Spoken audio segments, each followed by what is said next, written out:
Hi everyone! Before we dive into this epic story, make sure to hit that subscribe button and drop your thoughts in the comment below. Your support keeps us going and we'd love to hear what you think about this wild tale of war, tanks and missing opportunity. Let's go into it. Why the German didn't love Soviet tank and why did with them anyway? In the fall of the 1941, the German army entered through the Soviet Union. Tank and the rolling battle are raiding the German and grabbing thousands of Soviet tanks as war trophies. We are talking about 14,000 tanks like light one like in T-26, Taos one like in T-34, and absolutely beast like that Kiwi 1. That's top on the firepower, right? I think the German will try to use that machine to crush their enemies. But here the kicker, they didn't. Most these tanks just sat there rusting away. Why? What was the deal? And when they did use them, what crazy stuff did they do to make them German enough? The trophy haul more than meets the eye. When the German invaded Soviet Union in the 1941, then hit the jackpot, or Tom Simpson. They captured around 40,000 Soviet tanks in just a few months. That's enough to outfit entire armies. But here the thing, most of these tanks were total wrecks. Many were blown up in battle, abandoned, or liberated trashed by Soviet crew, who didn't want the enemy using their gear. Imagine finding the tank that look okay on the outside, but it's completely missing inside. Engine busted, tracks torn off, gun jammed. Not exactly ready to roll into battle, right? Even the tank that looked stable often had hidden problem. Soviet tank from the 1930 and early 1940 were always built to last. Engine broke down, transmission gave out, and the finding spare parts was the nightmare. The Germans, who were used to our well-oiled supple system, were totally unprepared for freeze food or foreign machine. Why the Germans weren't impressed? At first, German soldiers were blown away from the Soviet tank. The T-34, for example, was a game changer. With a sloped armor and a powerful 76mm gun.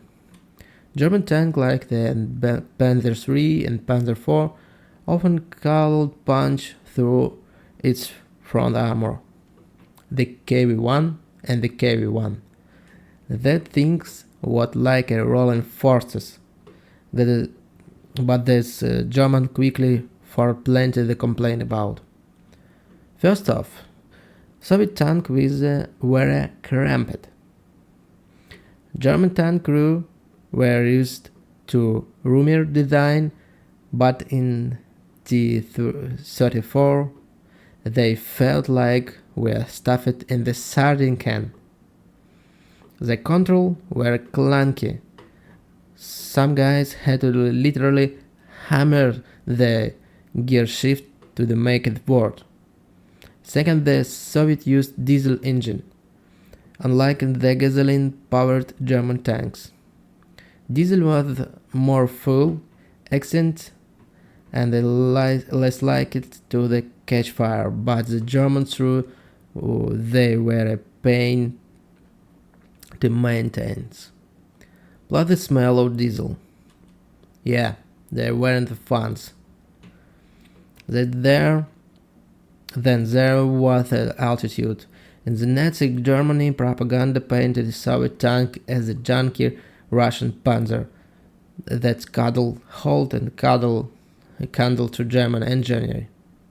The Germans were so confident in their old tanks, like a Panzer IV or later the Tiger, that they figure, why bother with the Soviet crap when we're gonna win the war in the few months anyway. Spoiler alert. The cockneys came back to bite them. To understand why the Germans didn't jump on these tanks, let's talk about what was going on their economy. In 1941, Germany's war machine was stretching things. Factories like Krupp and Daimler-Benz were cracking out tanks, guns and planes as fast as they could, but they were also fixing their own damaged equipment. The Soviets were just sitting back. They were knocking out German tanks left and right. In battles like Smolensk, and the Germans lost hundreds of Panzer. Repair crews were drowning in works, and messing with Soviet tank was the last things of their minds. Germany was also running low on key resource, steel, rubble, you name it. Build it in new Panzer IV cost about the 100,000 Reichsmark, roughly $400,000 in today money and just in inflation. Preparing a Soviet tank middle been cheaper, but it's still needed parts. The Germans didn't have the Soviet tank parts laying around, plus their supply lines with a mess. Soviet roads were awful, railroads were blown up by partisans, and fuel was getting scarce.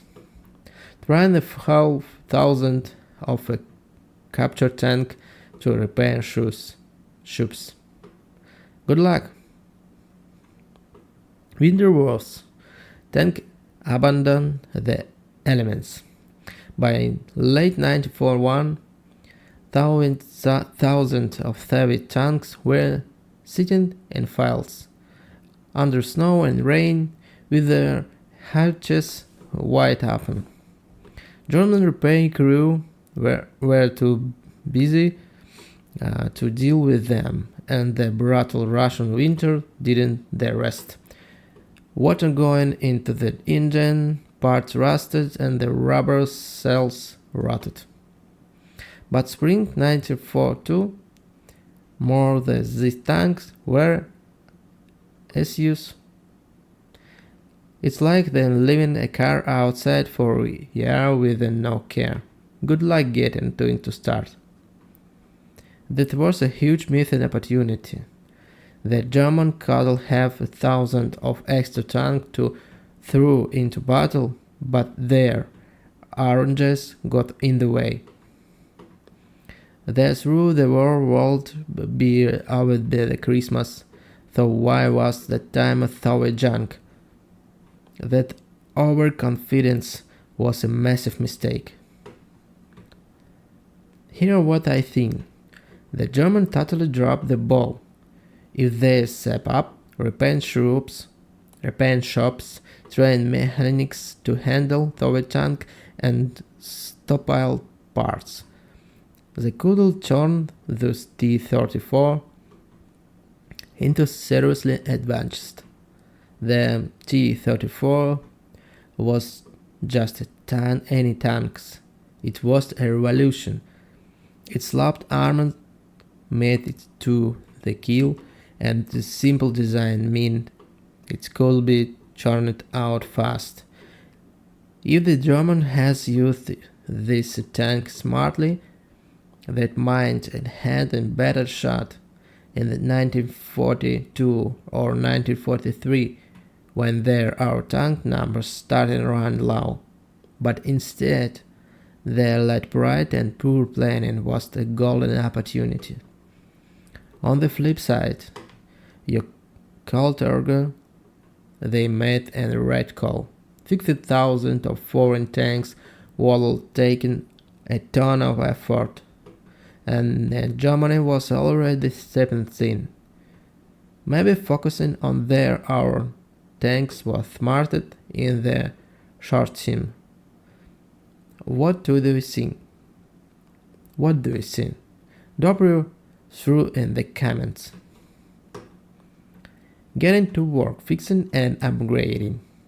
By early 1942, the Germans finally started using some Soviet tanks, but only a handful.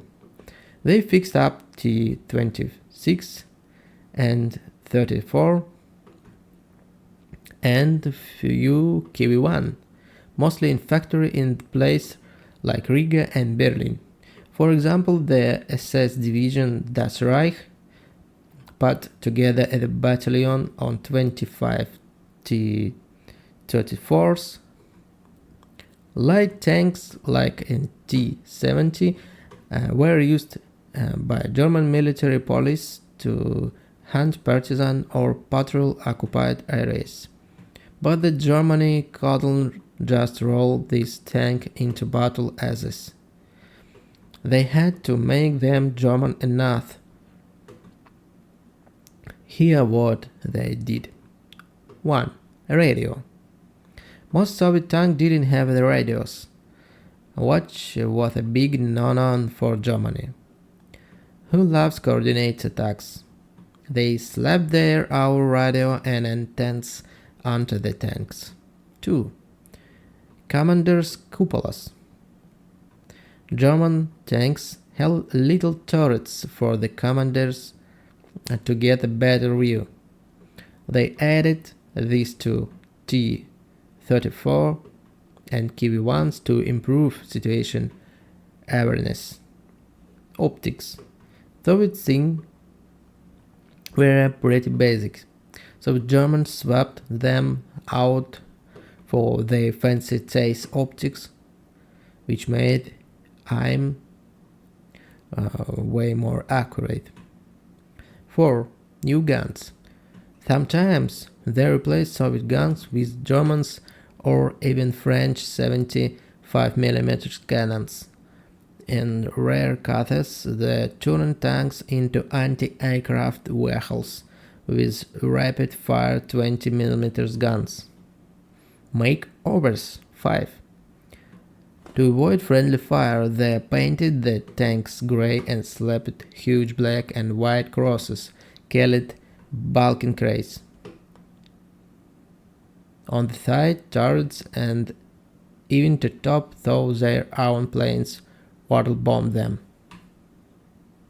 The Germans got creative with some tanks. They turned a few into recovery vehicles to top broken down equipment or into artillery tractor to haul big guns. In show, they saw some value in Soviet tank, even if they didn't use them as frontline fighter very often. Economically, fixing a Soviet tank was cheaper than building a new one, maybe 10 to 20% of the cost of the new Panzer. But it wasn't just about money. The Germans didn't have spare parts of the manpower to fix thousands of tanks. Plus they couldn't make ammo for Soviet guns, so they had to rally or wherever they capture and that run out fast. Using this tank was more of a desperate move than a great plan. How many tanks did they actually use? Out of those 14,000 captured tanks, the Germans only used about 300 from 1941 to 1945. That less than 3%. More of the rest were left on the road and stripping for past. Why so few? Besides their repairing headache, German crews just didn't trust Soviet tank. They knew there our Panzer inside and out, but a T-34 that felt like driving an alien spaceship. Plus, those big cross didn't always stop friendly fire. Imagine getting shot at by your own guys because your tank looked too Soviet. If the German had gotten serious about using Soviet tank, it could have been the game changer. Picture T-34 rolling Alleghnys, Panzers and Stalingrad or Kursk. The 34 armor and gun could have given the German an edge in the K battle, but their focus on building fancy new tank like a Tiger and Panzer, super expensive and through the meantime means they missed out of the cheaper, faster and solutions. German tankers not fond of Soviet rides. Imagine being a German tanker, cozy in your Panzer III, and they're being told to climb into a creaky, smelly T-34, and probably complain too. German crew gripped about the tight space, weight control and the constant breakdowns. But some officers like tanks legend Hayes Guderian saw the T-34 potential. He even said it's forced German to rethink tank design. To bet most of the battles didn't listen.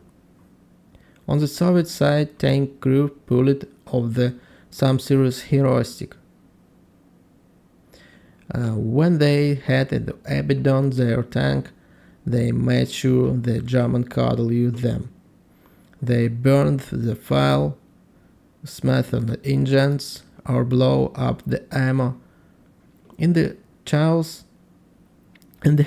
of the 1941, with the Red Army retreating, these guys risked everything to keep their machines out of the enemy hands. That kind of the greed that doesn't always make it into history books. Germany in 1941 was a powerhouse, but it was running on fumes. Factories were pumping out about 5,000 tanks a year, but losses were piling up. Capture factories in France and Czechoslovakia helped, but resources like steel and fire were tight. Fixing Soviet tank would mean retooling entire supply chains, something Germany just couldn't swing. Soviet trade, quantity over quality. The Soviets, meanwhile, were masters of mass production. They churned out 6,500 tanks in 1941 alone, including 3,000 T-34. Their factories in places like Stalingrad keep pumping out tanks even under bombing. The German couldn't match that kind of outputs, and it's a part of why the tide turned against them. Looking back, and the German failed to use Soviet tanks show what happened when you underestimate your enemy. The T-34 was the perfect, but it was the winner because it was too simple and there were tons of them. And remind that pride and bad planning can cost you big time. The story isn't just about tank, it's about how war exposes human flaws. The German had a shot at turning Soviet tank into the secret weapon, but they let arrogance that logistic get in the way. The thrusty T-34 sitting in the snow and the symbol emissions changes. The Soviets, on the other hand, turned their junkie tank into the legends and helping win the war. Yo, if you love this deep dive into the tanks, warn history, smash that subscribe button and let us know what do you think in like and comment. Want more stories like this? Tell us what you do want and hear about next. More World War II, teach battles, or something totally different. Your feedback fuels our content. So let's keep the conversation going. And sorry for my English. Thank you. Bye.